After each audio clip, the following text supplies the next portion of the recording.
तो बात करते हैं उस मोड़ की, जब किसी का प्यार एक अलग रास्ता ले लेता है, उस छोटे से शहर में जहां इमोशन और अफेक्शन के कारण कहानी एक अजीब मोड़ लेती है। सोचो, जब प्यार सच्चे प्यार को दबा देता है। यहाँ मुझे लगता है कि ये पॉडकास्ट का एक सबसे पेचीदा हिस्सा है। अगर देखें तो वही अफेक्शन या मोह जो किसी रिश्ते की शुरुआत करता है, बाद में कैसे उतना पॉजिटिव नहीं रह जाता। ये ऐसी बात है जो हमें अक्सर फिल्मों में देखने को मिलती है, लेकिन असल जिंदगी में जब किसी का प्यार बदल जाए, वो इमोशनल रोलर कोस्टर वैसा कुछ और नहीं। बिल्कुल, जैसे जैसे इंसान के इंटेंशंस बदलते हैं, उनकी भावनाएं, उनके चॉइसेस, इनसिक्योरिटीज और शक इस कहानी को धीरे धीरे ट्रैजिक बनाते हैं। सही कहा। मुझे लगता है ये प्यार या अफेक्शन उस भोली लड़की के लिए भ्रम जैसा था। कुछ तो ऐसा था जिससे वो रिश्ते का सच्चा चेहरा देख नहीं पाई।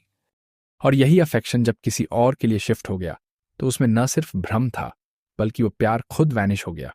ये पूरा कॉन्सेप्ट मानो इंसानी भावनाओं की गहराई और अनिश्चितता को दिखाता है। कहानी का ये पहलू भी सोचने वाला है कि जब भावनाओं पर अंधविश्वास हो तो इंसान सही गलत का भाव खो देता है। मुझे लगता है कि जब भावनाओं के पीछे एक और चेहरा छुपा होता है, जैसे इस लड़के का, तो वो हमें हैरान कर देता है। बाहर से यह स्वाभाविक और चार्मिंग लगता है, लेकिन अंदर की कहानी उसकी सच्चाई को छुपा लेती है। हाँ, वो सच में कहीं ना कहीं दो जिंदगी जी रहा था। एक तरफ वो एक लड़की से प्यार जताता है और दूसरी तरफ उसकी वफादारी कहीं और थी। यही है। और जब ऐसा होता है, वहां इमोशंस और साइकोलॉजी का एक कॉम्प्लेक्स मिक्स बन जाता है। मानो उसके जेन्युइन अफेक्शन और मैनिपुलेटिव बिहेवियर के बीच एक अजीब टकराव हो। एग्जैक्टली।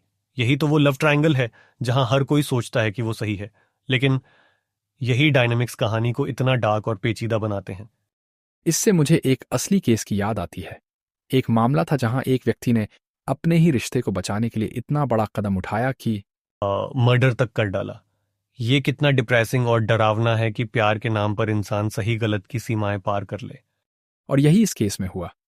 वो लड़का जो इनिशियल छवि में एक परफेक्ट पार्टनर लगता है, असलियत में एक ऐसे प्लान में उलझा हुआ था जो प्रेम से ज्यादा पोजीशन को दिखाता है। वही तो, प्यार के नाम पर पॉजेसिवनेस।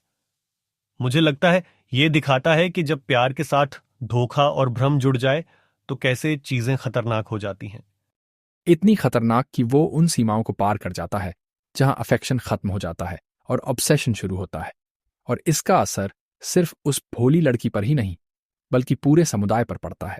कहानी यहीं और गहरी हो जाती है जब आस पड़ोस भी इन घटनाओं की गवाही देने